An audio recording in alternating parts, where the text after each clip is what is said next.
It's 7 p.m. on Sunday. The weekend is winding down, and a familiar feeling starts to creep in. A knot in your stomach, a racing mind, a sense of dread about the week ahead. This isn't just the Monday blues. This is the Sunday Scaries. And if you're in your 30s, chances are you know this feeling all too well.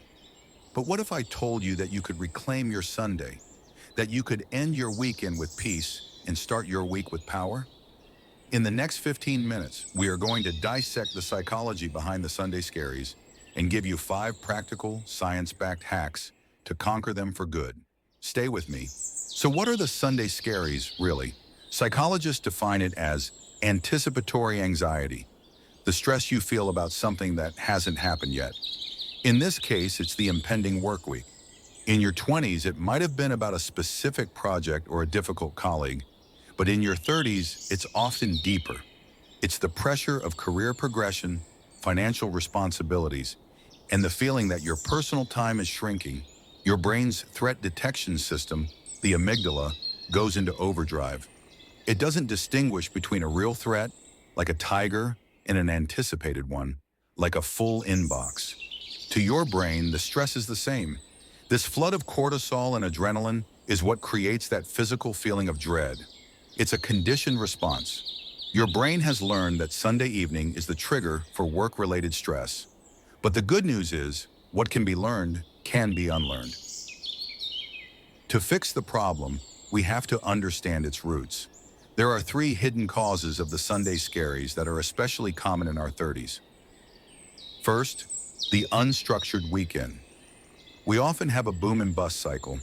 We work in a highly structured environment all week, and then the weekend is a formless void. When Sunday evening arrives, the sudden thought of returning to that rigid structure feels jarring and overwhelming. Second, unresolved work stress. Throughout the week, you push down small anxieties, an unanswered email, a looming deadline, a difficult conversation you need to have. These don't disappear, they accumulate. On Sunday, when the distractions of the weekend fade, they all come rushing back to the surface. Third, the achievement gap. We put immense pressure on our weekends to be perfect, relaxing, productive, social, and restorative all at once. When our Sunday doesn't live up to that impossible standard, we feel like we've failed at relaxing, which creates anxiety about not being ready for the week. This is the ultimate paradox of modern life. Now, let's move from theory to action. Here are 5 psychological hacks you can implement this very next Sunday. Hack number 1, the Sunday sunset ritual. Your brain loves cues, so create a positive one. Instead of letting Sunday evening just happen, create a firm end-of-weekend ritual. This could be a 30-minute activity that you only do on Sundays at around 6 p.m.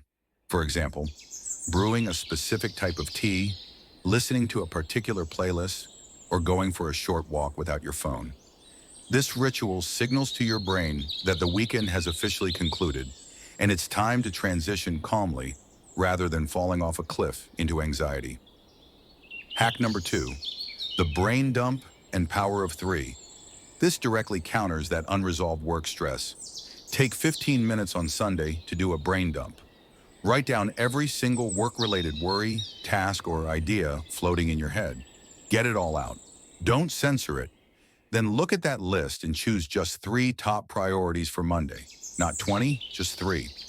This act of externalizing your thoughts and then prioritizing them tells your brain, I have a plan. It calms the amygdala and allows you to mentally clock out.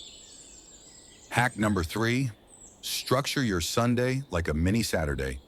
To fight the unstructured weekend, schedule something you genuinely look forward to for Sunday afternoon or evening. Too often, we save all the fun for Friday and Saturday. By scheduling a late movie, a dinner with a friend, or even just an hour to read a good book on Sunday evening, you extend the weekend feeling. This prevents your brain from prematurely shifting into work mode and fills that void with positive anticipation instead of dread. Hack number 4, the transition activity. This is about bridging the gap between your weekend self and your work self.